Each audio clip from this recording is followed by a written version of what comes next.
నేను చెప్పే విషయం మీకు ఎలా చెప్తున్నానో వినండి. నేను ఒకప్పుడు మీకు ఈ మనసులో మాట చెప్పడానికి భయపడ్డాను. ఆ భయపడటం వల్ల మీలోకి రావటానికి నాకు 5-6 నెలలు టైం పట్టింది. ఇవాళ మీలోకి వచ్చాను, ఆ భయం పోయింది. ఇవాళ మీతో సాధారణంగా అంతా నా కుటుంబం అన్నట్టుగా నేను మాట్లాడగలుగుతున్నా.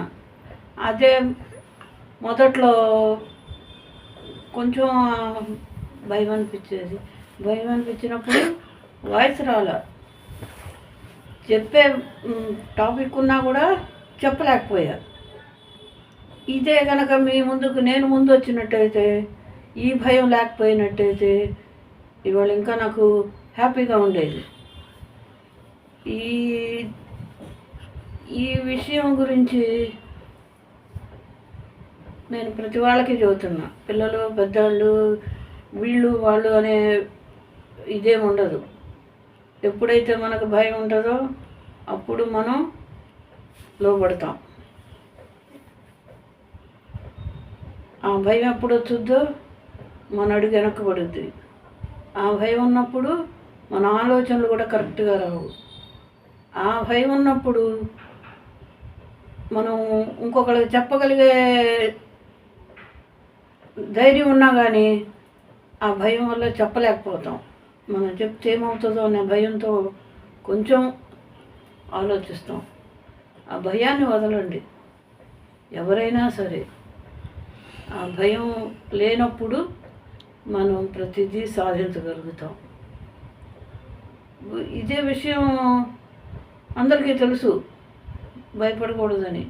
కానీ ఆ వచ్చే మూమెంట్ని బట్టి ఇప్పుడు నేనే చెప్పాను కదా, నేను ఫస్ట్ మీతో మాట్లాడాలనుకున్నప్పుడు కొంచెం భయపడ్డాను. అప్పుడు పిల్లలు కూడా నువ్వు చెప్పలేవు అన్నట్టుగా అన్నారు. ఇంకెందుకులే అనుకున్నా. కానీ చెప్పాలన్న కోరిక నాలో ఉండి నేను ఇవాళ మీతో మాట్లాడగలుగుతున్నా. ఇదే విషయం మనం ఏ పని చేసినా భయపడకూడదు. మనం ఉద్యోగం చేస్తున్నాం అనుకోండి, ఉద్యోగంలో నలుగురిలోకి వెళ్ళాలి, చెయ్యాలి, భయం. మా అమ్మాయి భయంతో ఉద్యోగాన్ని కూడా చేయలేకపోయింది. సెక్రటేరియట్లో ఉద్యోగం ఇస్తామన్నారు, చేయలే. నేను వెళ్ళలేను, నాకు భయం ఉంది, జ్వరం వచ్చేది. అలాగే మళ్ళీ చాలాసార్లు ట్రై చేసాం, అదే రిపీట్ అయ్యింది. తర్వాత మా తమ్ముడు,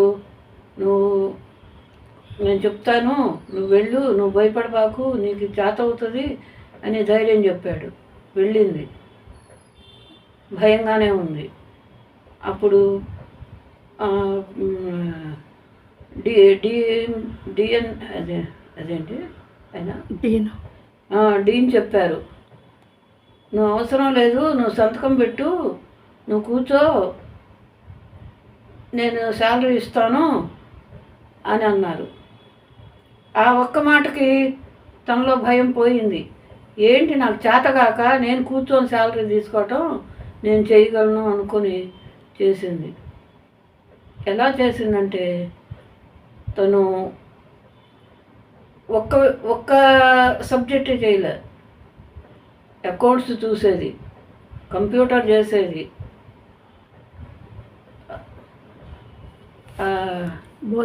బోర్డు వర్క్ చేసేది, ఇన్ని రకాలుగా చేసింది.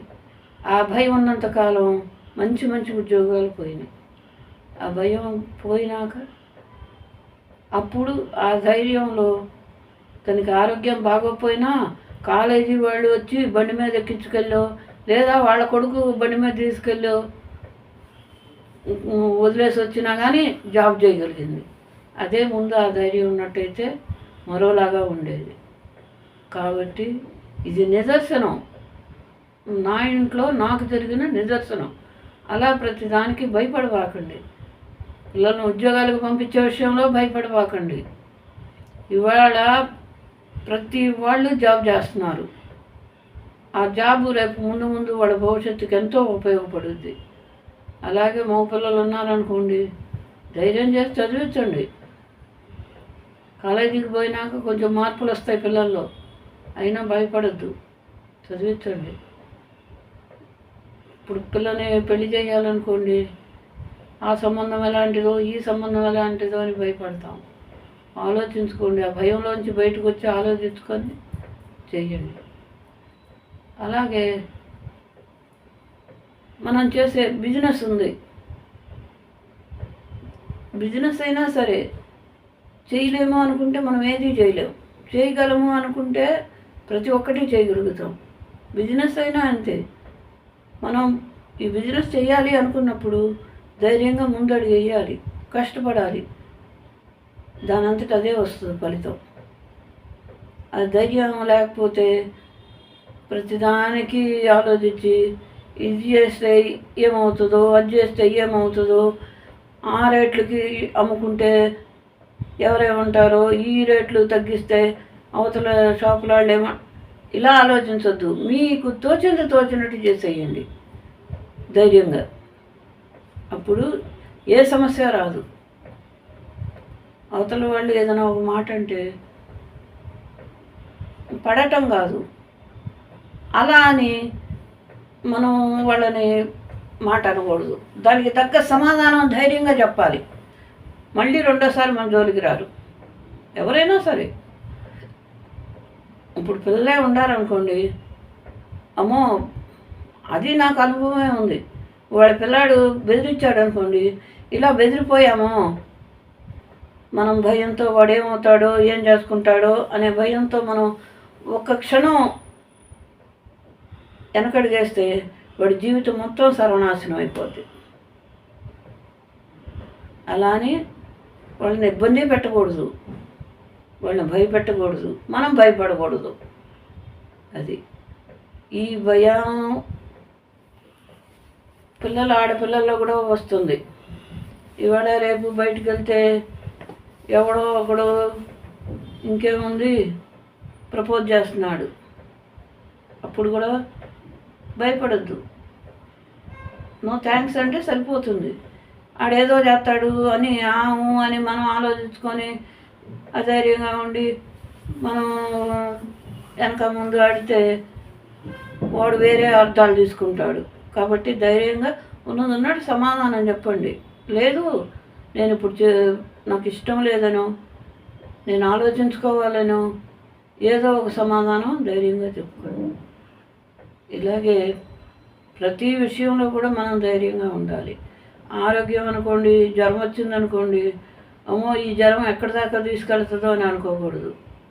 ఏముంది ఒక డోలో ట్యాబ్లెట్ వేసుకుంటే తగ్గిపోద్దులే అంటే మన ధైర్యమే మనకు సహకరిస్తుంది. అదే కాకుండా వచ్చిందిలే అని ముసుకేసి పడుకుంటే హాస్పిటల్కి వెళ్ళాల్సి వస్తుంది. అవసరం ఉండదు, అంత దాకా తెచ్చుకోవద్దు. మీరు ధైర్యంగా ముందుకు అడిగేయండి. ఇంకా